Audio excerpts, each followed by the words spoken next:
Hey Ramblers, before we kick off today's episode, I just want you to know that we're finally ready to launch OffSource and it's going to be in October.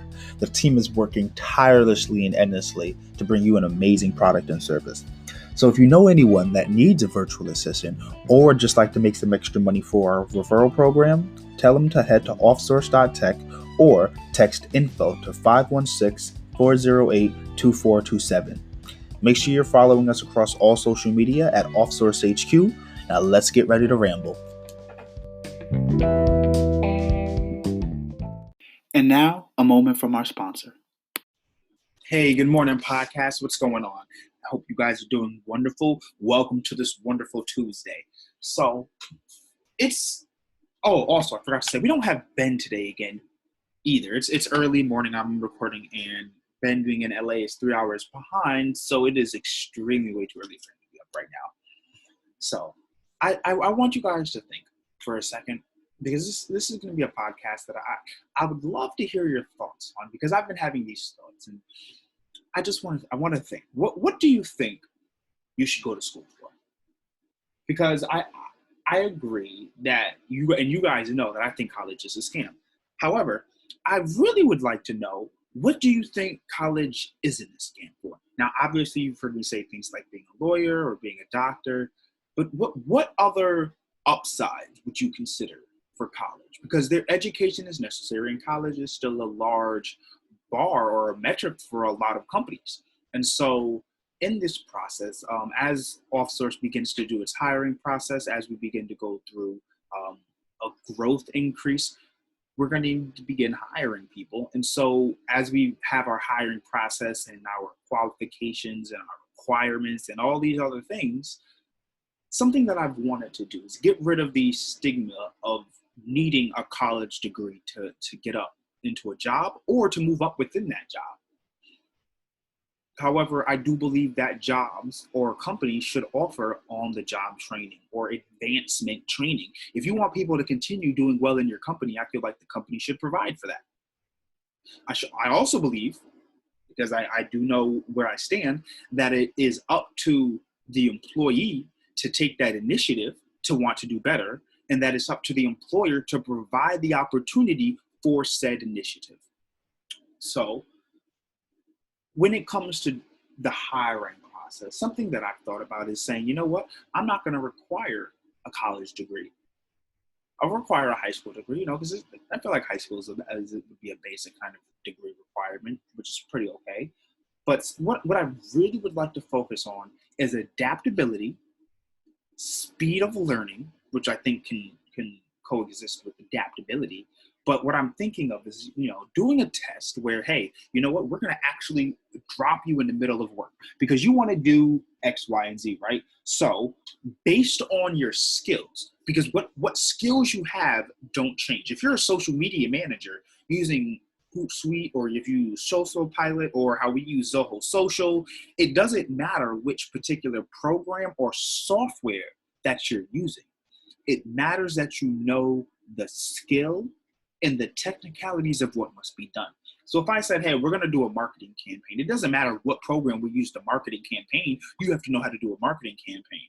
The speed of learning and adaptability come in where you have to now learn how to use that program without any information. If I said, hey, you know what, I'm going to put a program in front of you that is in the field that you're in, right? So if you were an accountant and you're used to using QuickBooks, and I said, well, here's Wave accounting system, and you're like, well, I don't know what to do. That means you're good at QuickBooks. You're not good at accounting, because when you understand accounting, you understand how to do the minute things. Like, okay, how do you're going to learn in the app how to do debits, credits, where the money goes, where the money comes from. That's what you understand as an accountant or as a bookkeeper. Hey, I have to know where the money's coming from and where the money's going to, and how those functions work within this particular program. It doesn't matter if it's QuickBooks, Wave, Bench, whatever. If you're doing social media or even CRM, where you're using Salesforce, Monday, what other CRMs are out there? CRM.com thing, Zoho, like we're using. It's about being adaptable. Basecamp, for example. So when a client comes up to us and they're like, hey, we use this particular type of software, We want our virtual assistants to be extremely adaptable to be able to handle that kind of situation, because they're going to be used to using Zoho, which is what we use, and then they'll be transitioning after our Series A into using our own particular software platform that we develop and make. However, in order for there to be less of a lag when dealing with these particular SaaS programs and everything, you have to understand the basics of what each system does. So while there's multiple CRM systems, you want to know how a CRM works. What is the goal of a CRM? And if you understand the interworkings, the bare minimum basics, and when I say bare minimum basics, that means that every single other company also does this, because there's no way to escape doing, for example, when you're an accountant, right? And whether you're on whether you're on QuickBooks, whether you're on Wave, whether you're on Bench, it doesn't matter what software you're using. When you make a sale, you know that two accounts are affected. If you're doing a product, you know that it's inventory and cash. You have less inventory and more cash. That's what happens, no matter what.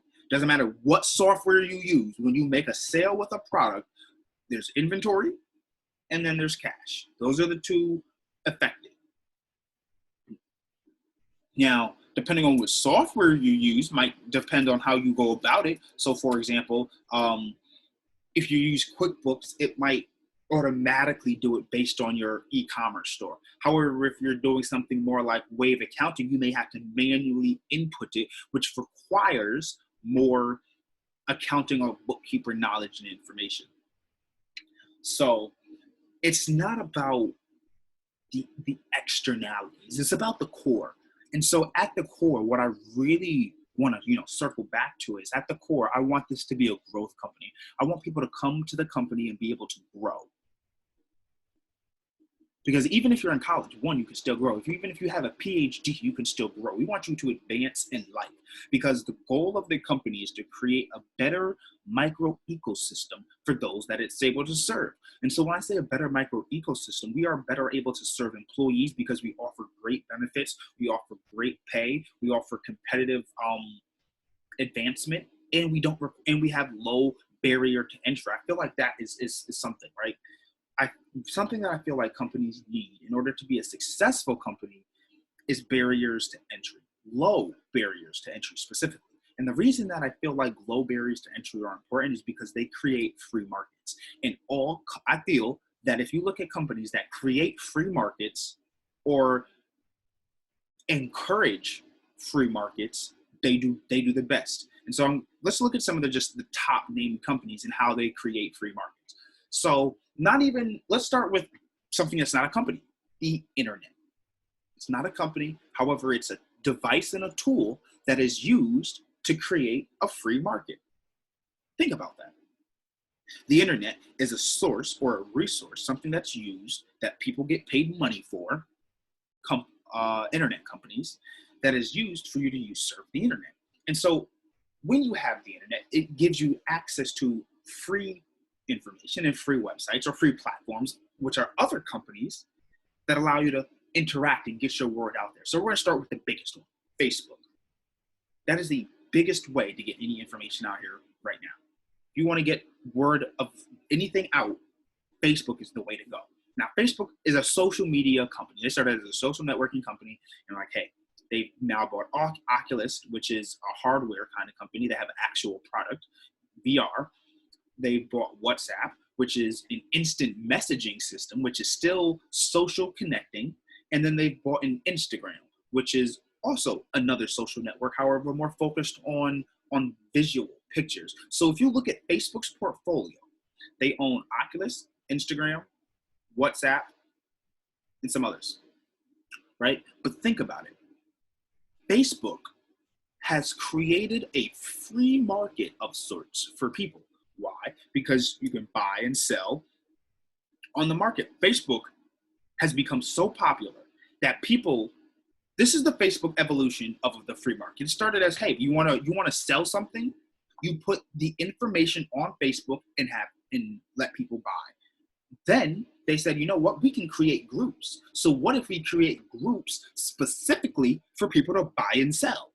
So then a bunch of groups started popping up. There was a phase, especially when I was in high school, but I think my entire high school phase, my entire high school phase, because right after I graduated high school, Facebook opted to develop their own Facebook marketplace, which shows you how keen Facebook was to catching on to something like this. And this is the importance of the free market. People needed a place to buy and sell used items on the internet without going through eBay. So what is the fastest way? I have 5,000 friends on my Facebook.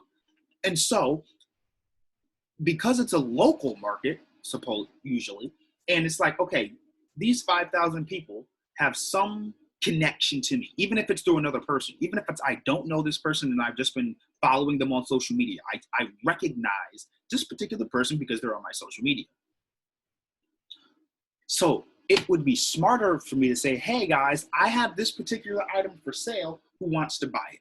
So what people did was they created a Facebook group, and they're like, hey, if you want to buy and sell something, you can come here. And so what that did was people that wanted to buy stuff for inexpensive prices, so people that shop at Goodwill, people that shop at Savers, if you've bought something off of Facebook Marketplace, you are someone that would shop at Goodwill, Savers, and a secondhand thrift store. Why? Because all Facebook Marketplace is a secondhand thrift store. A marketplace of sorts, if you will. You understand what I'm saying now? So it's created a free marketplace. So Facebook said, you know what, we're going to create our own market. You know what? We'll give you guys what you want. We actually make a marketplace section. Facebook is a dominant company. Instagram, dominant company. Something a free platform. Started off as pictures, right? Then during my high school years, you get the wave of people trying to be Instagram models and Instagram celebrities and Instagram famous. And you hear this word, Instagram action. So you hear Instagram, and then you're either a model, a celebrity, a star, an influencer, but Instagram. So it's created a marketplace of sorts for people who wish to buy and sell their entertainment. So that's why Instagram is now high worth, because guess what?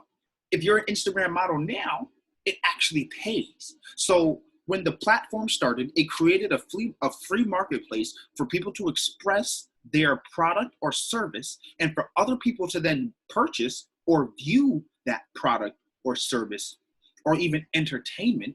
Instagram rappers, SoundCloud rappers, that's actually going to be next. And so while these companies originally started and had a foothold in a particular place, the social network, they created a free market of sorts. And so then you look at SoundCloud. That's not even a social network, if you will, but it was started as like a social music network.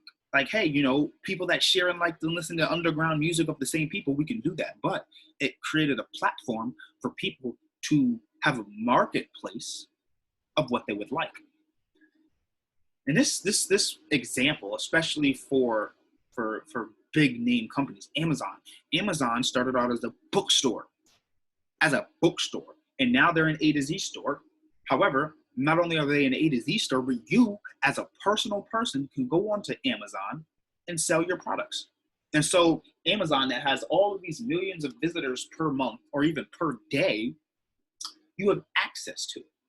And so companies thrive when its user base has the ability to also profit.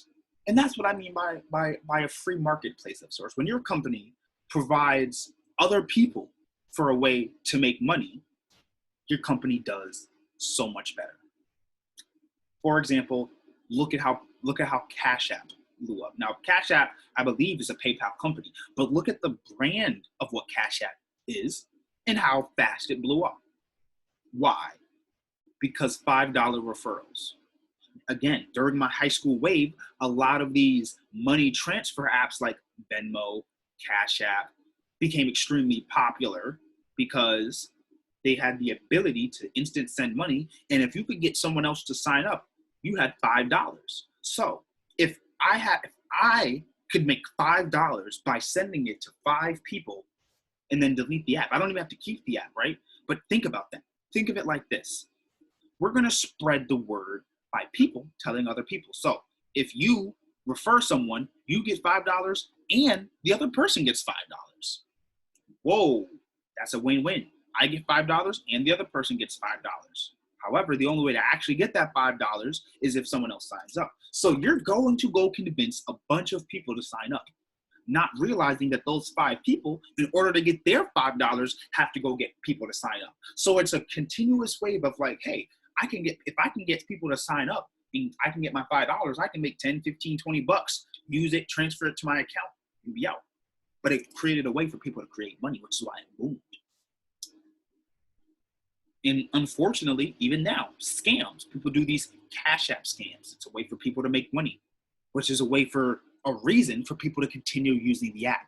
If there's a benefit to someone using your service or your app, then you're going to stay in business. Yeah, and if there's a benefit outside of what the app does, right? Because expectation is the only, the people have bare minimum when it comes to rating. If you give them exactly what they expect, that's a 5. Nothing more, nothing less. You did nothing out of the ordinary to earn 5 stars, other than what you were expected to do. So what the goal should be is 5 stars plus a review. And what is a review? A review means I loved it so much that I had to not only let you know that it's 5 stars, I had to tell you verbally how excited I was to use this particular service. And so when you're a company that is trying to push out a service or a product, think about, in longevity, in perpetuity, the people affected by your company. How are they affected?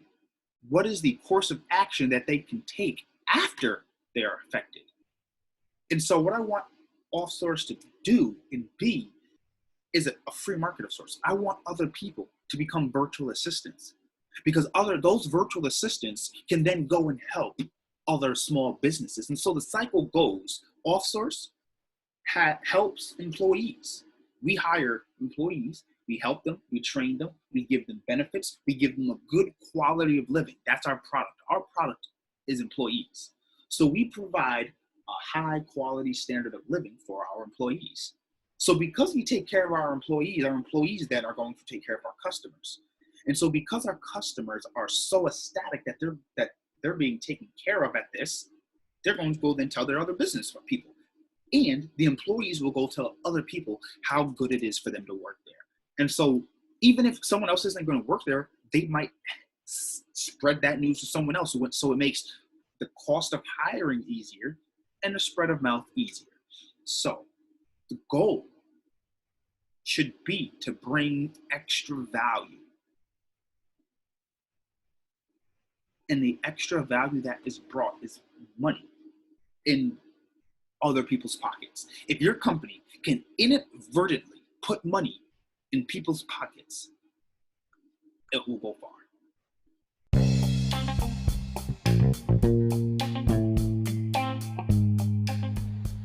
Before you go, Ramblers, if you enjoyed today's podcast, don't forget to hit that subscribe button and make sure you're following me across all platforms at Assistance HQ. Catch up on exclusive content and keep track of everything going on at OffSource. See you in October.